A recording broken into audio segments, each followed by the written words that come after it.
Alrighty, yo, what's just going on, everybody? It's your boy, Mr. DDG94, back with another reaction video. Today we're going to react to The Wrestling Business is Booming. Without further ado, let's get right into it. This is by Wrestling Gifts. Let's check it out.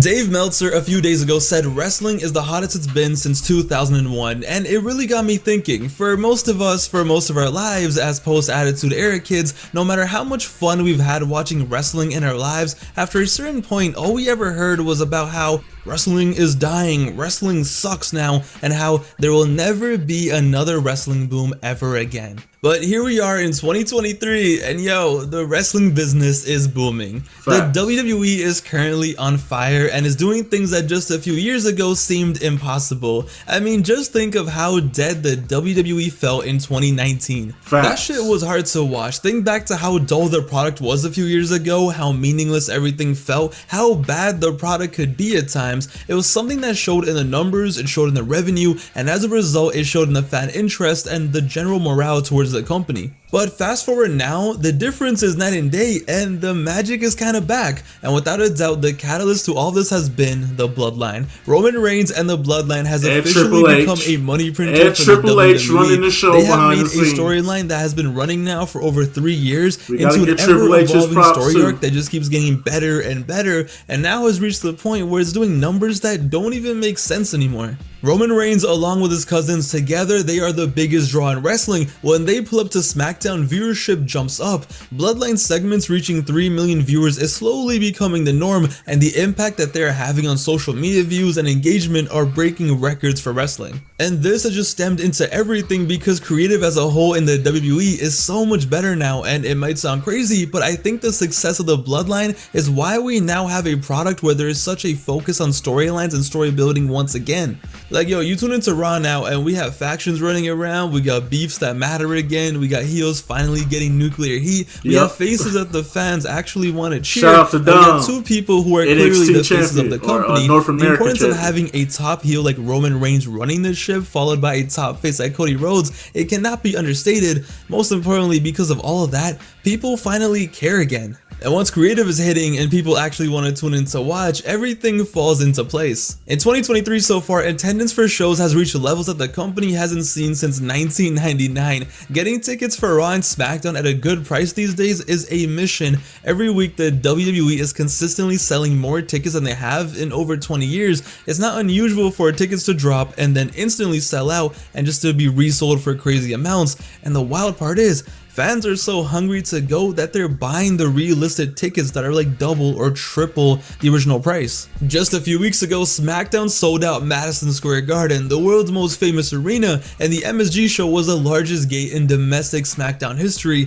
Now when Raw and SmackDown comes to your town, it's a hot commodity, it's a big deal. People actually want to go out and watch the show live. And this just trickles into the pay-per-views. What the company has done with pay-per-views over the past 2 years has been nothing short of amazing. Once again, pay-per-views actually matter, and once again, pay-per-views are must-watch television. 5 years ago, there was nothing more dreadful than it being pay-per-view night, and it turns out being 4 hours of Backlash 2018, and you're just sitting there depressed like, why am I watching this? But now, with the help of Nick Khan and his strategy, pay-per-view nights, they're movies again. The Rumble and SummerSlam are now stadium shows. WrestleMania is now a 2-night event that just sold out 2 nights in Los Angeles, a WrestleMania that broke so many records, including being the highest grossing WrestleMania in history. But the most impressive part has been what they've done to make every single show seem like a must-watch show. It no longer feels they're just having pay-per-views to have them, everything feels like it has a purpose. Let's do Elimination Chamber in Montreal, who haven't had a pay-per-view in over 13 years, and let's put Sami Zayn in the main event and have the arena jamming.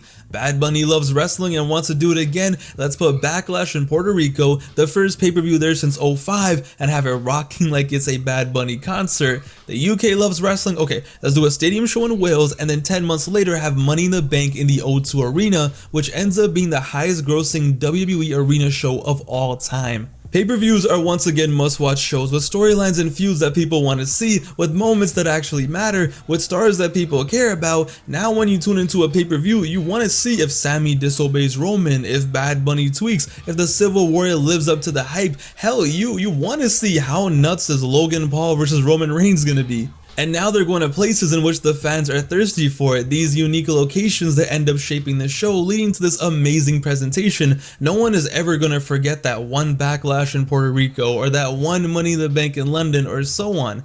Creative is finally good again, stars are finally feeling like stars again, and as a result, attendance is breaking records, viewership is up and doing amazing numbers, and pay-per-views are becoming actual special events again. Facts. And what blew my mind the most was finding out that merchandise is higher than it's ever been in any era. More than the Attitude Era, more than the Hogan era, the WWE right now is selling more merchandise than ever. Which, okay, it does make sense, it is easier to access it and order it now than it was in 1999, but still, pretty much. It's amazing. You gotta love to see it.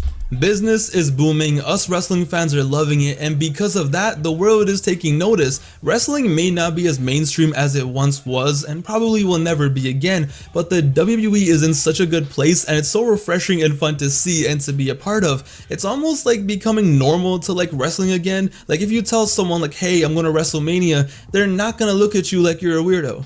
Okay, maybe.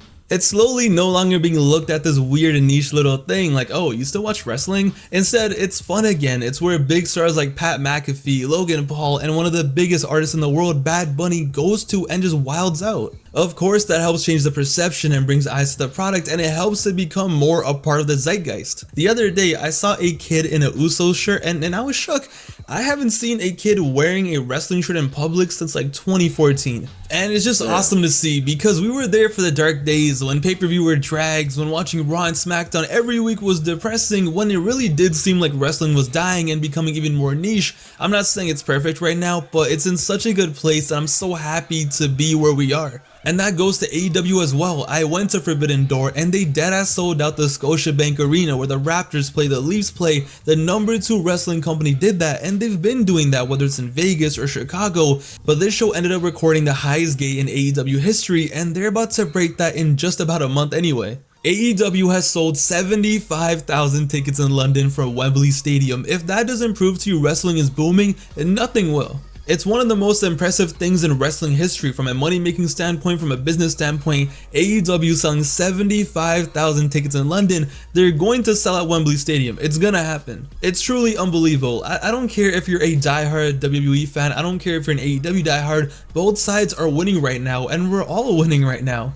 Because AEW is doing great pay-per-view buys, doing great gates, and now somehow doing 75,000 in a stadium, that's what pushes the WWE to do better and vice versa. Competition is good, that way no one can be complacent in the industry. So screw all that tribalism shit, let's just all appreciate how good we have it right now. You tune in on a Wednesday for AEW, you're gonna get something crazy like a Blood and Guts. You tune in Friday and you're gonna get an amazing Bloodline segment. Wrestling is booming, the fans are eating, the wrestlers are eating. It's just a good time to be a wrestling fan. So enjoy it, because after all this shit that we've been through as fans over the past decade or so, we deserve this. And it just makes me so happy to see wrestling this healthy again. This literally seemed impossible in 2019. What a time it is to be alive. Facts.